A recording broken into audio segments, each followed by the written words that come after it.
my goodness. Welcome to SFL This Week. Along with Mike St. Green, I'm Cameron Irvine, and we're happy to be here. Glad we're here after numerous things behind the scenes. It is one of the, well, you know what? It is the toughest show to produce, since who does hosts live highlights and produces all at the same time? Some lunatic. Thankfully, we have someone sane next to me, usually Mike St. Green. How you doing, Mike? I don't know about the sane part, but I'm doing good, Cam. I can have my moments, but we have some problems over at MSG Studios as well. So we're getting it all worked out. I know, it's just it's crazy. BGM, I think that's a typo mark. Could be lower, or voices could be higher. Oh, background music. Okay, fair enough. Let's work on that. There we go. We'll try that. But yeah, lots of exciting games this week, Mike. We had 11 on the schedule, and it was a busy weekend, but there was a ton of action going on. What caught your attention, I think, maybe first and foremost, before we get into the highlights? Well, before we get into the highlights, but as you mentioned, a bunch of close games of the weekend, and it's a stark contrast to last weekend when we had a lot of games that were, blowouts and multi-score games. But then this week, what stood out is that a lot of teams were playing for maybe tiebreaker situations in a few weeks. The one game that stands out, of course, the Baltimore-Houston game. Both teams came in 3-2. Huge win for Baltimore in that game to go 4-2 and have any type of tiebreaker situation over Houston. And there was a few other games that were like that, 3-3 and 2-3 teams that were looking to get back to 500 or get a leg up in the playoff race. Yeah, and Ashley Jackson's back with some great interviews this week. We'll focus on some of the divisions and some of the odd weeks that divisions had this week. But there's no doubt where we're starting here tonight, and that is in Fort Worth, Texas, where the Toros took on the Scorpions in a classic finish. It was all Toros early. Marcus Dunhill with the sneak attack right up the middle to put Fort Worth up 7-0. Look at the bottom there. 7-11 was when this drive started for the Toros. 1:37 is when it ends. They took up the entire second quarter, and the Toros took a 14-6 lead into the half. This was when the game changed. Albert Begin with the interception a few minutes into the third quarter, and Arizona started getting it moving after that. Ashley Jackson with a play-action rollout to Will Todd, who's wide open, chased down by Browning to the 26-yard line, but Arizona has some life. Cliff Allen, it wasn't the best week for kickers, so we'll highlight him now, and we'll curse kickers later. Yes, special teams, 14-9. He was 3 for 3 in this one. Fort Worth's getting everybody involved. That's a non-contract into the end zone. Johnson, 21-9, up 12 at home with 8.5 to go. But man, oh man, Yayo Montana showed up in the fourth quarter, catches that pass outside of the 19-yard line, and Arizona is in the red zone. Next play for Jackson and the rest of the offense. Avoids the pressure, and TJ Punk gets it down to the 6-yard line. Everything's cooking now for Arizona. Jackson on 3rd and goal is going to audible this play, and Montana's at the bottom of the screen here in one-on-one coverage, and Yayo's going to get the win in the back of the end zone. What a dart right over the head of Delaney Nash, 21-16, and then chaos ensued, Mike. Watch this play. Marcus Dunhill trying to hit J.Z. Bacon out of the backfield. Hits Alex Constantine in the head instead, and Constantine picks it up, and he's gone, Mike. I've always wanted to say this, Cam. Rumbling, bumbling, stumbling all the way to the end zone. And that he did. 22-21, Arizona takes the lead. I've watched this play over and over and over again. I think because it hit Constantine in the head, the ball really never went forward. And so because it never went forward, I guess it went backwards, Mike, and that was the difference. Constantine's first career touchdown. Yeah, I was watching this live, Cam. I was really surprised that there was no review, at least on this play, to see what may have went on. But that was a huge play at that particular time. Fort Worth were looking to go, back up, with either a field goal or a touchdown to put the game away, and that turned this game up on its ear. Amelia Panda was trying to catch Constantine but couldn't. Now on a 4th and 8, Fort Worth is shook, and Fort Worth's pass is incomplete, and that's how it ended. 22-21, Arizona gets their second one-point victory of the season. They also beat LA in week 1, 25-24. They win 22-21. They improved to 6-0. They improved their win total from last season, which was only 5. And Fort Worth drops their 3rd straight game. You want to start with Arizona or Fort Worth? Let's start with Arizona, because what always stands out to me when you see a highlight reel or see them play is that they did an excellent job in free agency. This team is out, they're loaded. I mean, it's just names all over the field at every position, and all of these guys are making plays, and it's, you know, it's showing in their record. What 6-0 now on the season, and then we'll finish up with Fort Worth. They're struggling. They've had a tough schedule, no doubt about it. You know, one loss to Albuquerque that probably you would say should have gone the other way, could have possibly went the other way as far as you know, looking at the schedule and the matchup. But yeah, Fort Worth are coming back to earth a little bit, and it's kind of surprising, to be honest with you. Yeah, I wonder if the lack of depth is hurting the Toros. They are thin in many places where people are not, and sometimes when you have to win a certain way, Mike, maybe it puts you in a little bit of a box, and these teams are figuring them out a little bit. Their offense was pretty good. That's the crazy part. Bacon had a great game. Dunhill didn't make too many mistakes. Just that one pick to begin. Played a pretty decent game, but it just wasn't enough. Arizona made the championship plays and got it done. Love to hear what Eddie Gage has to say about Alex Constantine and how he reacted to his team's big win. Ashley sat down with Eddie on our first PGI of the day. Welcome back to PGI, where I am joined with co-owner and coach Eddie Gage of the Arizona Scorpions, coming off a skin of the teeth victory against the Fort Worth Toros in the Stockyards, 22-21. Man, how you feeling, Coach? I feel good now that it's over, but I remember earlier in the week, I was sharing this conversation with Hunter Norwood, and I was telling him, man, we having a hard time slowing down a run game in practice, and I had a feeling it was going to be a problem for us because up to this point, I think we were giving up on average like 42 yards a game on the ground, which is pretty damn impressive. But I knew that was going to be put to the test this week, and sure enough, it was, because in practice, we couldn't stop them then either. And I told him I was going to have to make changes on defense, but I didn't want to get too reckless and give something up over the top. And so I did what I thought was best, but they still went off on us. But luckily for us, we were able to come out the W. So at the end of the day, that's all that matters. Going off on us is definitely kind of an understatement. We were held to 9 points all the way into it's about 7 minutes left in the fourth quarter. Yeah. Where magic happened. I want to know your thoughts on Alex Constantine rumbling down the field to make history and to score his first touchdown as a defensive player. So when it happened, well, as it was happening, I didn't even know it because I just happened to be looking away, talking with somebody else, and I looked down at my screen. I saw Alex run into the end zone. I'm like, what the hell going on? So I had to rewind it like 3-4 times. I just could not believe what I was seeing. But to see him do it, of all people, was really good because he started his career off as a defensive tackle. And I remember when we first drafted him, one of the reasons I loved him so much is because he wanted to focus. He wanted to be a run stuffer. He wasn't necessarily chasing stats with sacks and stuff like that, like you see so many other defensive linemen. He just wanted to be known as a run stuffer. But he sacrificed his career and moved to defensive end when we couldn't find another defensive end in free agency, which is how we got Hunter over here. So shout out to Alex, because if he doesn't make that move, Hunter is not here.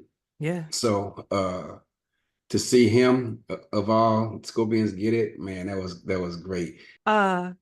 Question I think that is on everyone's mind is that bold move. It was a very bold move using Yayo Montana, now that you mention him, as both in your running and Mhm. receiving offenses, knowing that the new rules in place could place us in a major penalty type situation. Oh, So we were only one play away from that situation. So yeah. my question to you is, why did you take that risk knowing what the consequences could be and how unpredictable this game can be?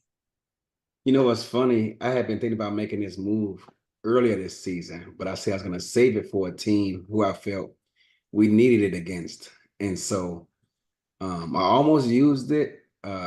I won't say what another team, but I almost used it against another team, but I held off on it. And I saved it for this week because we needed it. And so the reason I decided to put Yale there is because I saw Fort Worth do it with Hacker. And I think it was in base bunch out of the Cowboys book, which they didn't use this week, by the way. It kind of threw me off. But I saw them do it with him. So I said, well, let me put Yayo back there. And when I saw how fast he was getting out the backfield, I said, oh my God, this could be a game changer. So I said, we go ahead and put him back there. Shout out to him. He came to play. He got a game ball for sure. That was Eddie Gage with Ashley Jackson. Now let's jump into the second best game of the week. Maybe it was the best game of the week. Hey, Rob Ems hadn't missed all season. Well, that's a problem. Missed there, but he'd redeem himself as he hits that one. And that would be critical, Mike, because that would be the only points in this game for a really long time. 3-0 Canton. Still early in the second quarter here, and disaster strikes Mexico City. Jordan Scythe drops back the pass and throws it right to a Canton Classic. Mark Gronick takes it back all the way. What's not shown in this highlight is absolutely outstanding, how absolutely outstanding Mexico City's defensive front was. Dan Tritz had a few sacks. Jeffrey Daggs played a major role on this defense, and Canton up 3-0 on third and goal with 6:35 to go in the second quarter is trying to add more points on the board, and it's picked off by the one Jeffrey Daggs, the first of his two interceptions. After his second interception, Mexico City gets the offense rolling in this defensive slugfest, and all of a sudden the fans are happy again. We flash forward to the fourth quarter, 6:39 to go, 3-0 Canton. And on a little out route, Jason Bartley beats the defense, then makes a move down the sideline. He's racing to the end zone, gets all the way down to the 10 before Kanye Rockefeller brings him down on a first down and goal. Look, the fans are happy again. It was a game of emotional distress, Mike. Second down and goal for Mexico City, trying to get their first points of the day. Buford Van Dam, questionable call, no review, but he scores. 7-3 Mexico City. Canton, 4th and inches. They convert. Robert Johnson gets the first down, and then Mike Canton just does what Canton does.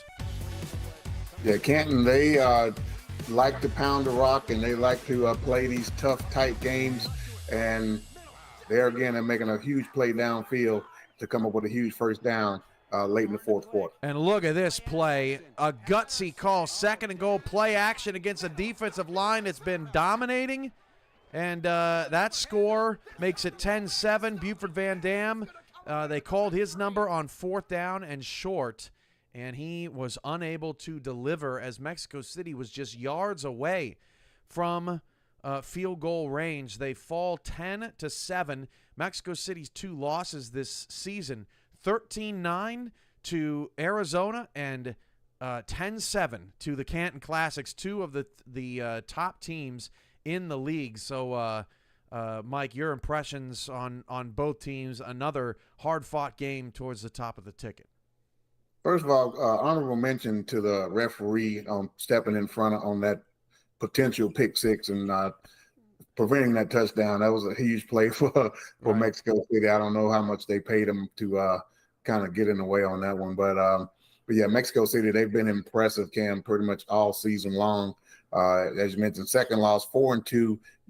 You don't want to lose any ball games, obviously, but to be 4-2 halfway through the season, especially but Mexico City kind of struggled over the past couple of seasons trying to get things turned back around, and they've looked great. I mean, and unfortunately they've had some unfortunate things happen in the games that they have lost, but they've been right there for the taking for them. It could easily be 6-0. So I'm totally impressed with Mexico City. They're going to be a tough out for anyone that faces them. And Canton's not the same dominant Canton team that they were last year, but that Canton team is in there somewhere. I mean, they are pulling out clutch game after they pulled away from Chicago a little bit. They pulled away from D.C. They had that great fourth quarter drive against the D.C. Dragons, and they have a great fourth quarter drive here against the Mexico City Aztecs in response to them taking their first lead of the game. It was pretty impressive. Mexico City at 4-2. We'll have to lick their wounds a little bit, but it wasn't as bad for them as it maybe could have been. We'll get to more of that later. But first, we get to Andrew Gibson of the Canton Classics joining Ashley on our second segment of PGI. Welcome back to PGI, where I am joined with a very happy man, Mr. Andrew Gibson, over from the Canton Classics, coming off a 10-7 victory. Man, I know you're happy, aren't you? I am a little bit. It's not the prettiest win in the world, but hey, we'll take it. Trust me, I know about ugly wins. Yeah. Just a little backstory on what happened, just for those that didn't get a chance to check out this wonderful game. 172 yards rushing from Canton, I think, was one of the things that was needed to get this win, to solidify this win. Although it was a heavily defensive battle, 2 turnovers from Canton, only 1 from Mexico City, and even Mexico scored their 7 points, the only 7 points they had off, the turnover.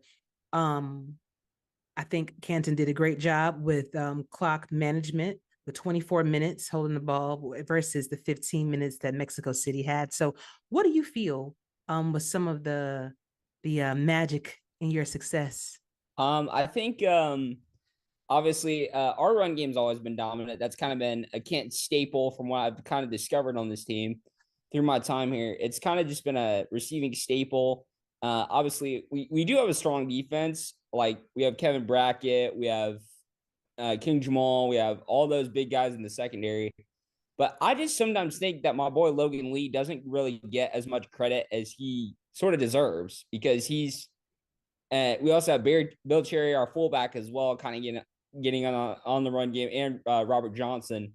But I just think that sometimes my boy Logan Lee doesn't get as much credit as he deserves. He's kind of besides Robert Johnson, he's kind of the backbone of our team, and I personally agree with that a lot. I think the run game is kind of in the staple, so I think overall it's mainly the run game that deserves the credit, in my opinion. Defense too. I mean, defense too. Defense. There's the reason they say defense wins championships. Man, only holding Mexico City to 7 points after they just scored 50 some odd points a few weeks ago was amazing. So your next opponent, because you guys are on the bye week, it's September the 9th, and it's Florida Storm. What do you think that should be a focal point for your coach to hone in on? Knowing how the Florida Storm beat us, as we know, in the season 22 championship, correct me if I'm wrong on that, but I think going into that game, I think the main priority needs to be slowing down Beletsky easily. I mean, he's obviously the versatility is a little different, but I think we just need to slow down Beletsky. He's a beast no matter where he is. I think either in the receiving game or the run game, he's still pretty good. But I think we just need to be ready to slow down that offense. I think that's the key of it. But as long as we slow down the offense and Logan Lee has another good game like he did tonight, we should be fine. All right, then. I'll be watching. All right. Congratulations on your win, and I wish you guys the best of luck for the rest of the season. Unless you're playing, you know who.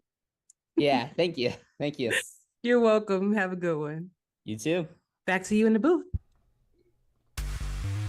Thank you, Ashley. And let's check in on the East Division now. Not a great start for Charleston as C.J. Parrish gets in the end zone from Kenny Slider. They go up 7-0. Look at this pass from Kenny. Stepping up in the pocket, finding Money Manning down the field. in a 7-3 ball game. Sam Blotner cleans it up, but that was a heck of a throw. Slider started 12 for 14 in this one, and Mike, that guy's not even on the contract and roster. Who is that? 14-3, 17-6. Lexington spreading the ball around, but Charleston not done. Nick Hoagland gets into the end zone, makes it 17-13. And hey, Dags Blimp, he was in town. Hey, Dags, welcome back from vacation. We'll see you on Friday. Fourth straight drive in the second half results in a score there. That's Hoagland ties the game at 20, and then Charleston finds a rhythm. Xavier Solomon down the field was big on this night. Doug Britton got hurt early in the fourth quarter after having a 100-yard performance in the first three. He had to leave, so Solomon stepped up in his place. And then it's Iman Kopech finding Doug Spelling as the defender thought maybe that ball was going through Spelling's legs. Spelling scoops it up off the grass and gets them into scoring position. Now 2 minutes to go, tie game at 20. Lexington has exhausted all their timeouts trying to get off the field. They throw it, Spelling down to the 2-yard line. Charleston kept it aggressive, and it paid off, Mike.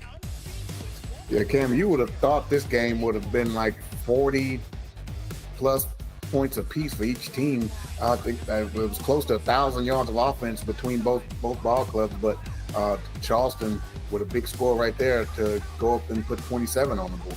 Brad Taylor Wright punched it in, and then on fourth down, Kenny Slider trying to keep the game alive. That pass is incomplete, intended for Alexander West. Let's go to Buffalo. We're on third down and goal. Jet zero. Could not find the end zone. Moose Papineau with the tackle at the goal line. Those points are critical, especially when you're looking for your first win of the season. Then Boo Chisholm down the field makes the grab. Caught for Atlanta and another score. And Bryant Dynasty continues his impressive 3-week stretch.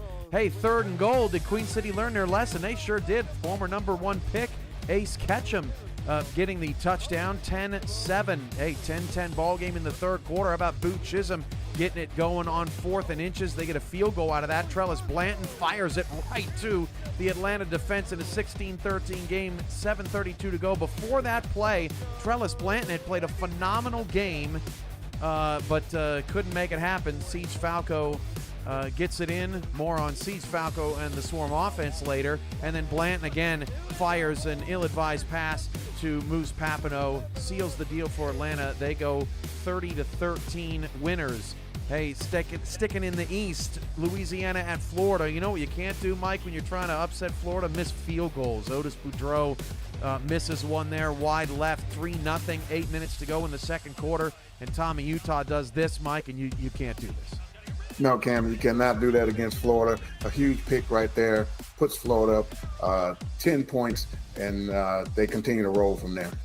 Ron Cochran fires down the field. Hey, this was the game changer. Rolliman Hood. Louisiana hung in this game. Florida did not have an offensive touchdown. Louisiana's defense was stepping up, and that ignited the offense. 16-3 ball game. Adam Banks back of the end zone makes it 16-10. But Florida responds on the next drive. Chris Comisac scores and gets in the end zone 23-10. This is a fourth down play. Tommy Utah, that's just not going to get it done. The Louisiana Revolution struggled. They actually got all the way down the field. You see, they were only down by 13. They were in the red zone. They had an opportunity to score, but their no-huddle offense was a bit of a mess. And just too many mistakes, Mike, against a good Florida team. Florida continues to bore, but they continue to win. They go 23-10, and they're now 6-0. Yeah, typical Florida performance, but we saw a couple of unusual things in the highlights with Rob Ems and in particular Otis Boudreau missing field goals. And if you want to pull upset, you just cannot make any mistakes like that, as we saw with Queen City. Trellis Blanton had a pretty outstanding game up until the couple of interceptions late that cost them that game. And the small things are what get you the victories in this league. And missed field goals, interceptions at inopportune time, and that will find you in the L column with a team that's good as Florida. Maybe I didn't turn on field goals until the second half. What do you think, Mike? No? Typically it's the replays, but you may have put the wind on extra, but I don't know. I think we're both tired. I really teed you up for that one, and you hit a bunt. and then overthrew Florida, Little League World Series. I'm cultured, Mike. I know something about more than football. The East, they all won. They're all above 500. The loser of this game tonight, Carolina Nashville, falls to last place in the East Division. Like, I would not have thought that the East would be the best division in the SFL this year, but they continue to deliver every week. Who do they think they are, Cam? The South? They have no. Hey, we'll get to the South in a minute. It was not a good week. but no, if you're going to compete, as we mentioned, Florida's in this division. You had better be good. You had better, stay above 500 and stay right there, step for step with Florida, else you're not going to have an opportunity to even compete for this division championship. So a lot of these teams have stepped up. Some people are surprised about what Nashville are doing early in the season. I'm, for whatever reason, not terribly surprised, but they're holding their own as an expansion ball club, and Charleston, they've stepped up great as well this season. It's going to be an interesting game. If you're just joining us, we did get off to a slow start this evening. So Carolina Nashville, which would have been kicking off in a matter of minutes, about 29 minutes from kickoff. We're looking forward to that one. Both teams have kind of struggled with their passing game as of late. We'll see if they can get that adjusted tonight in the Music City. Hey, speaking of the South, Mike, it was a tough week for the South. Let's check in on some teams we haven't checked in on. Bossier City was in D.C. this week, and look, it was a great start. Ace Fennick to Vin Calia makes it happen in the end zone, and Bossier City takes the lead. And then Stuart Zomilia with the interception in the end zone. Shabazz Synergy is having a season to forget. But you know what? Well, you know what gets Shabazz going? Lauren Percoco, man. Every time he needs a boost, he finds Lauren Percoco, and then Sam Harrison punches it in for the Dragons, and they shake off their slow start. 10-7 right before the half, Mike. I don't know what Bossier City's doing. How can you forget about Percoco? Lauren Percoco, Cam, week in and week out now is putting up huge performances. MVP of this team for sure, and probably putting her name in the candidacy for Offensive Player of the Year. Yeah, and it goes from bad to worse here for Ace Fennick, who is not going to win that award with those type of throws. 17-7 out of the shotgun, little draw play. Kevin Sayat, his best game of the season, over 100 yards. He was terrific, 24-7 at that point. Bossier City did not give up. Deep shot, Vin Calia again. That's going to boost his receiving numbers for the season. 2 touchdowns and the score 24-14. Your final as DC is able to hold on for that victory. Houston at Baltimore. How about that pass from Shane Matthews, the backup in place for the suspended O.J. Bruin, but then quickly backups do what backups do. Although Houston, counting last week, now has 3 pick sixes in their last 6 quarters, so that's something that the Headhunters offense is going to have to clean up. Mac Chima into the end zone for the score late in the third quarter. Houston's defense really kept this game close. So did Shepard Vakarian, who just murders young Vaught there to get pick up a first down. 17-7. We knew the run game was going to be important. Slap and Vakarian show up. Slap here on a toss. Outside goes untouched for the score. 17-14. 7 minutes to go in the fourth quarter. It's just a 3-point game. And then St. Green, I got to get your take on this. Oh my goodness, off the helmet of Matson over to Irvin, and then Matson makes do on the very next play. Yeah, Cam, that was just one of the cases of, if anything can go wrong, it will go wrong. I pretty much had never seen a play like that before in this league where it bounces off of a helmet, and Ivor Irvin was able to come up and make the play, and in Baltimore, they were able to cash it in. Matson all alone gets the score, 24-14, and they would hold on to finish it off. So that means that every single team in the South lost this week. So Fort Worth, they've lost 3 straight.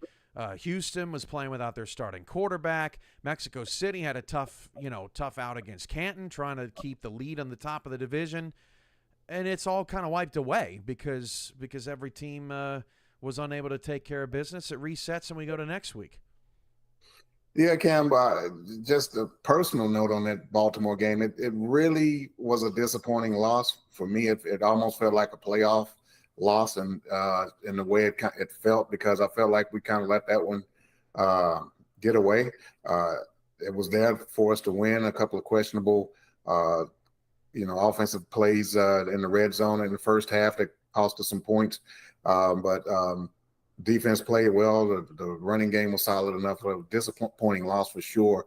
And especially with everyone else in the division losing, it could have put us up, into tie for first place with Mexico City. But now it's going to be a battle the rest of the way. I think we have Fort Worth this week. It's going to be a tough game, but somebody's going to be below 500 after next week. Wow.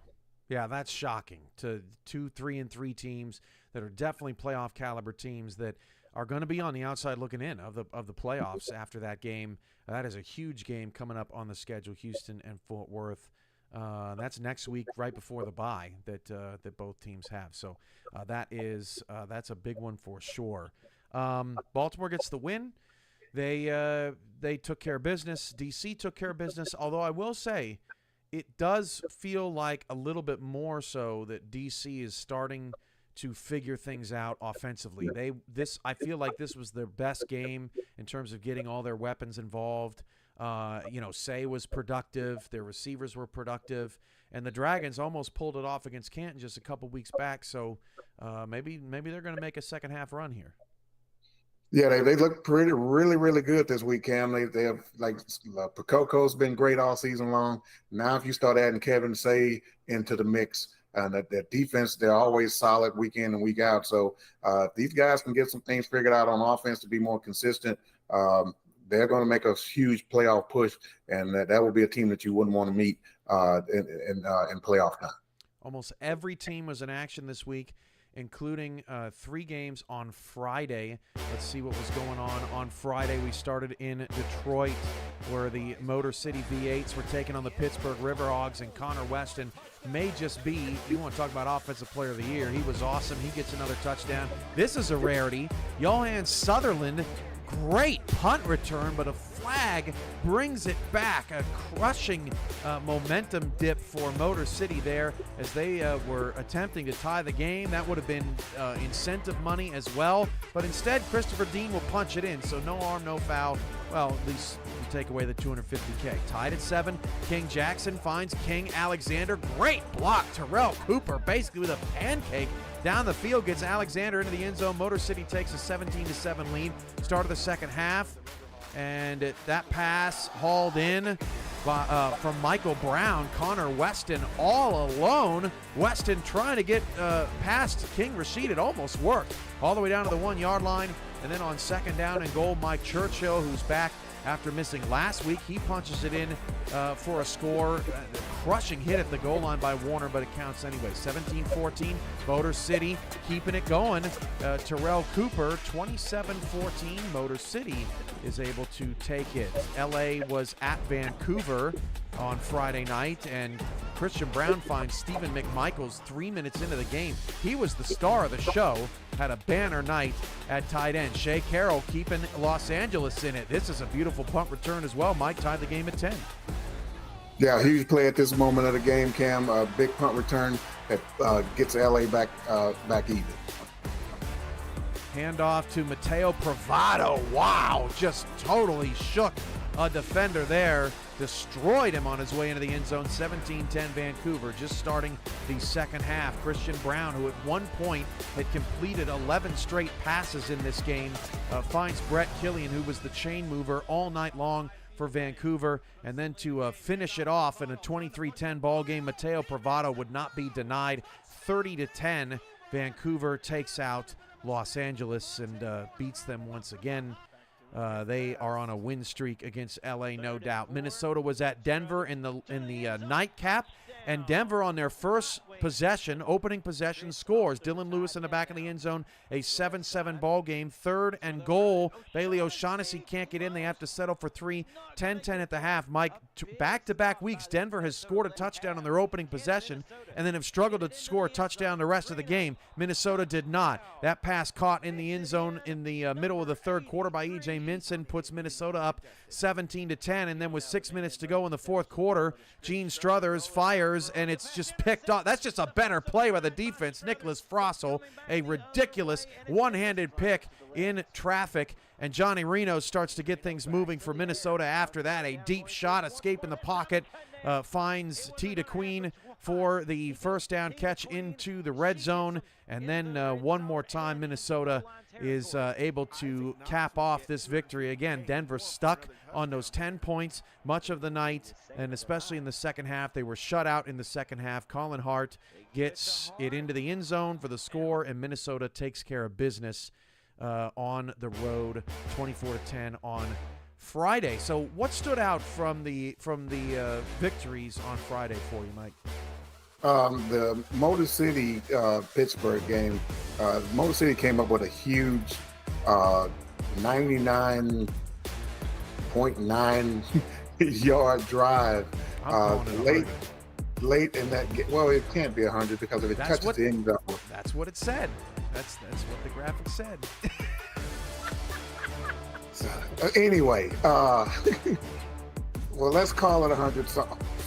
There you go. Be a conformist. Some miracle way it's 100 yards. But anyway, it really demoralized the Riverhawks at that point in the game. If they could have gotten a stop, they were. If I'm not mistaken, they would have been able to come back and get them. It was a one-score game at that particular time, but they had opportunity either tie or take the lead.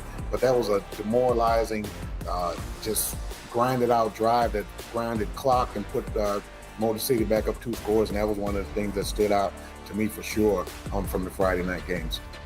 It's hard to win on the road. Minnesota would have dropped 2 straight on the road if they hadn't taken care of business. But if you didn't watch the Vancouver-LA game, Vancouver's offense was so impressive. They moved the ball with balance, with precision. Christian Brown has not had a game like that, maybe in this era. He was outstanding. Stephen McMichaels was terrific. Brett Killian was great. Ike McBride, I think, got the most carries she's had all season. Mateo Privado scored 2 touchdowns. It was a well-balanced affair. They did not allow LA to get an offensive touchdown, and the Lycans' offensive woes just seemed to continue here. But I felt like it was more about Vancouver there, Mike. They just had the whole package. Yeah. As you mentioned, Cam, the offense looked like the Vancouver offense that we had come to know from the APF era. That's how they looked in this particular game. And if they can keep that rolling, and if Andy and everyone over there can get that thing figured out, look out for Vancouver as well. Like we were mentioning about DC, you don't want this team to get hot, get into the playoffs, and start making some noise. Curtis wins the night with that chat comment about you buffering. That's a convention shout out right there. That's a deep track. You did crush me at cornhole that night, but so I'll give you that. If you can believe it, one highlight left. We have gone through every single game already on this show, and it was a jam-packed weekend, and it was, I think, the most exciting weekend of the SFL this season. And this game from the jump, Mike, was one of the most bonkers games we have seen in a really long time, and the most exciting game without a touchdown that you might ever see. Albuquerque, Indy. It starts with a blindside hit 2 minutes into the game, and Cyrus Jive fumbles. Then Melodious Manning, late in the second quarter in a 3-0 game, picks Albuquerque's pocket, kind of sneaking in beyond or just behind the defensive line. Then off an interception, Cyrus Jive recovers the fumble from his team that was forced by his teammate. Isn't that nuts? Craig Reynolds, the running back, forced the fumble. Yeah, a great fumble right there. Great fumble recovery by Cyrus Jive, and a great awareness to get back on it and keep his head in the ballgame. Robert Cherry with the sack, though. That was really the story of the game, along with Ricky Bobby, the kicker, or lack thereof. He almost missed that one. That kick is good. 9-3 Indianapolis, but that 3.5-minute drive ends in no points. Jive is slowed down in the backfield. Can't get away. Indianapolis wins 9-3 in a game that was just just nutty, Mike. They improved to 3-3. Albuquerque falls to 2-4, and at 2 points in the game, Mike, Albuquerque punted inside the Indy 30. Yeah. Just some stuff, because I saw some players who think they know stuff in the chat. You know, when you've got kick power of a player that is fresh in the league, that has not improved their kick power at all, and you have over $10 million in funds in your salary cap, and you haven't given any to your kicker. What are we doing? I mean, there's a reason why non-contracted kickers can't hit field goals, because teams have to have kickers, right? I mean, it was crazy to me, Mike. I mean, that was basically the difference in the game, and I don't think Albuquerque's going to be making that mistake moving forward. They really needed those points. Well, of course, everyone wants a kicker if you are, you know, if there's some there to have. You definitely want one. I'm not sure if that guy's contracted or not, but in that particular situation, I was watching that game late. Go for it. I didn't understand not going for it at that particular time in the fourth quarter. They were down 6. You could have gone up and continued that drive and possibly score at least 3 points. I'd assume if you gotten a little closer, you would have gotten 3. But you had the opportunity there to go for it in that situation. You had nothing to lose, and particularly in the fourth quarter. But they hung tough, and Cyrus Jive almost made a play to keep that drive going there at the end, but came up a little short. But Albuquerque definitely has nothing to hang their head over. They played a great defensive game. They've been hanging with teams week in and week out, and just look out for playing this team in the future. They're going to improve. I really feel it. You know, maybe not this year. They can only do so much, but there's free agency and the draft coming up. Albuquerque is going to be a team to watch.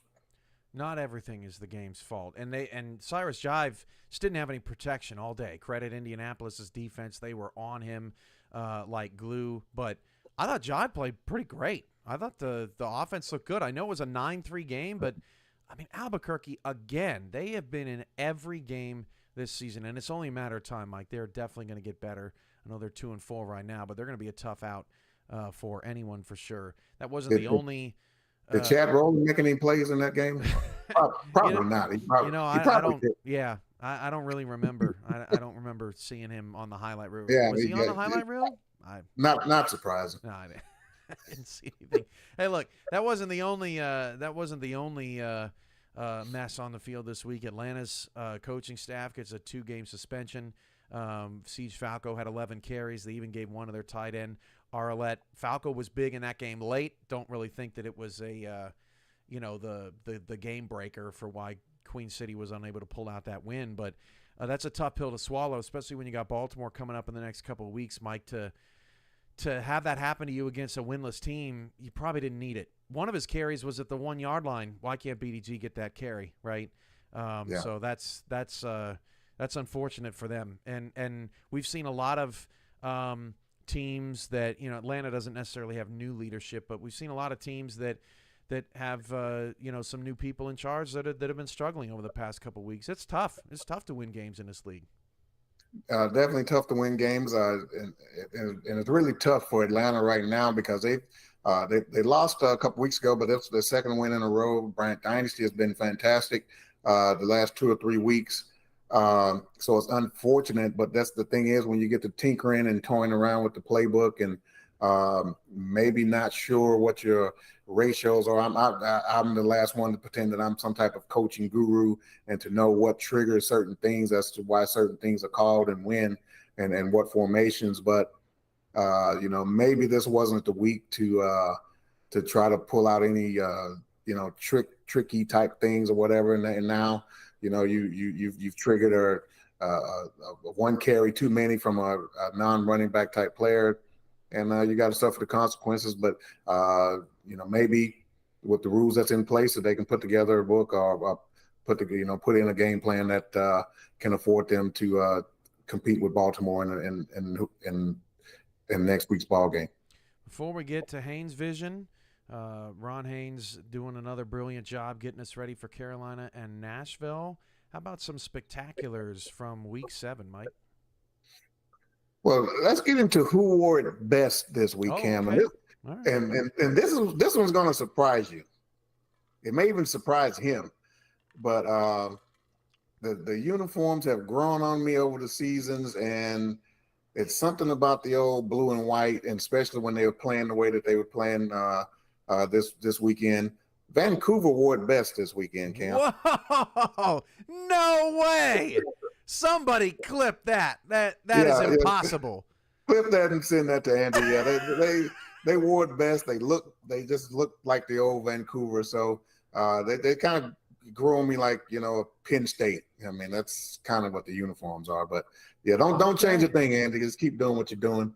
But the one spectacular that stood out, Cam, Alex Constantine. You got to give it to him being a spectacular player of the week. A defensive tackle going 80 yards for a touchdown, and what really stood out to me that made it more spectacular is that, man, if Alex Constantine can score, and Eddie still hasn't, I just don't think it's ever going to happen. That's what stood out to me more than anything. It's never going to happen. Yeah, he has to start believing at himself at this point. Well, that's why he retired. I think he just decided it's not going to happen. So, yeah, it's pretty crazy how many different players score touchdowns, and poor Eddie. But hey, he's stacking wins right now. Already more wins than last season. So big accomplishment for him. All right, let's get to Haynes' vision. Carolina and Nashville on the other side, and both teams are 3-2 coming into tonight. They need this win to stay alive in a very competitive division. Matt South has really struggled. 1 touchdown pass in 3 games yet, or in 5 games, yet they have a winning record, Mike. So it hasn't been about Matt South, but in the last 2 weeks, Vince DeSantis has been his best target. Yeah, he sure has, Cam, and he's been a good complement to the running game that Carolina has really implemented over the past few weeks. DeSantis with 128 yards on 9 catches, but don't let that stat line deceive you. He is. It seems like every catch he's had has been in a big moment. Riley Quintero, this is the surprise of the season for me, Mike. He's a top 5 running back in this league, and you could see he's averaging 4 yards a carry with 4 touchdowns. Yeah, and this has been a huge reason why Carolina are 3-2 right now. Quintero and Prasad have been dangerous coming out of that backfield with their speed from being former wide receivers. As you can see right there, getting Harish getting to the corner and making a huge play right there. Prasad breaking away, and he's been great. Doesn't have the big numbers like Quintero, but is still giving him 50 yards a game. I mean, between the two of them, it's about 130, 140 yards on the ground. Let's talk about a big free agent acquisition they got this season, Mike Ryan. Look at him shoot the gap against the run. That was crazy impressive. I think Mike Ryan is trying to go for the record and playing for every team in the league, I believe, Cam. I think he's been with like 27 teams so far. Mojo McClain, take a look at what he's done at linebacker position. It used to be that Carolina's linebackers couldn't catch. That was the big joke. But McClain, who just missed getting into the end zone for the score, makes that play there. One of his 2 interceptions this season, 34 tackles, and he is a big part of the Carolina defense. So is Shravan Prasad, their other linebacker. Yes, Shravan has been around for a long time, still making plays. You see him coming on a blitz right there, making a huge sack. Shravan, 1.5 sacks this season, 7 TFLs, and he has been great providing pressure for the Carolina Skyhawks. Over to the Nashville Tempo, get their first home game in prime time here tonight, just moments away. I know those fans are hyped and fired up for it. Their quarterback, Switch Thumper, pretty good. 896 yards, 7 touchdown passes. He hasn't been the reason Nashville has lost too many games. And sometimes that's all you need out of your quarterback, and he's been able to spread the ball around to a really talented group of receivers and tight ends that includes Guy Clausen. Yeah, Guy Clausen, he's been around a long time as well, Cam, and still making plays. downfield. Great pass from Thumper to Clausen. Still so strange not seeing him in a Motor City uniform. And it's strange to see Jeff Banfield not in an Indy uniform still, but he gets that touchdown there. He's kind of, as you see, his 3 touchdowns on 10 catches, he's kind of like that old vet that, when they need a big play, it's Jeff Banfield. He did get hurt last week there for a little bit, and they struggle with in his absence. Sean Sanders, a pickup from Jacksonville. This is a team that did phenomenal in free agency. His numbers certainly don't jump off the page, but it's only a matter of time before he gets rolling. Yeah, that's what stood out to me with Nashville, Cam. They did an excellent job in free agency, and Sanders was a huge pickup coming from Jacksonville as well. King Bradshaw highlighted here as he just comes out of nowhere, gets the interception and the pick 6. This was a part of their blowout win over Motor City. Look at that, 40 tackles, 7 TFLs for a safety. That is pretty impressive as well to match Mike Ryan's 7 TFLs. Jay Mart, this guy may be the best defensive player of this era if you just put it all together, Mike. This is his second game with two picks in it. Yeah, this has been a huge reason for the Nashville success, Cam. This defense has been excellent pretty much most of the season, showing it here again against Motor City, and they did an excellent job in a loss against Indianapolis a few weeks ago. 14 TFLs for Jay Mart. Tigga Clay has been another tremendous pickup. Nashville really took advantage of Jacksonville's demise. 10 TFLs and 3 picks and a touchdown for Tigga Clay. And that is a look at Haynes' vision this week. Wonderfully done by Ron Haynes, as always. Thank you very much for your contributions to the show. And that takes us to Mike St. Green's pick tonight. I have lost track of your record. I don't keep track of losses all that well, Mike, so I'm struggling. I lost last week. I did lose last week, so I think I'm 2-3. But no more going with my heart picks, Cam. I'm going to go with my head, I think, for at least this week anyway. I know I'm probably going to pick with my heart again somewhere down the line. But my head tells me that Nashville is going to play an excellent defensive game. But they may be a little nervous being under the lights for the first time. I'm not sure. But they're definitely going to have to shut down this Skyhawks run game that's been pretty good over the past few weeks. But my head says Nashville's still going to pull off a close one. Let's go 17-13 Nashville. Ooh, that's a big pick. I can understand why. Matt South's season has been challenging, and he's on the road, and he's facing a really great defense. I think Matt South is the key tonight. If he can find a way to turn his season around in this game, that's all Carolina needs. Their defense has been awesome. Their run game has been awesome. He could be the tipping point. We'll see. And I think it's really on Carolina too, right, Mike? Because Nashville's going to play great defense no matter what. And they're going to have them scouted. So it's up to Carolina. Kent, did they figure it out this week to get Matt South more completions, less picks, to keep Carolina's offense moving? We will find out in about 2 minutes' time. We are going to get ready here behind the scenes at SFL headquarters and join Charles Doherty and our stats crew, Chris Curtis, Tyler Falk, standing by back at studios for halftime and postgame. We've got the full crew here tonight. Mike, thanks for your patience and staying with us. The sun has gone down. It's later than usual, but we got it in, partner, and appreciate all that you do for our show. No problem, Cam. Let's go, Nashville. I need to get back to 500, get that W. All right. This has been SFL This Week for Week 7. We got a show next week in Week 8. Then in Week 9, there's only one game, Canton and Florida on Monday night, so there will be no show that night. But we'll see you then for Week 9 for that championship rematch. This has been SFL This Week. We'll see you next week. Enjoy the game tonight. Carolina-Nashville coming up next.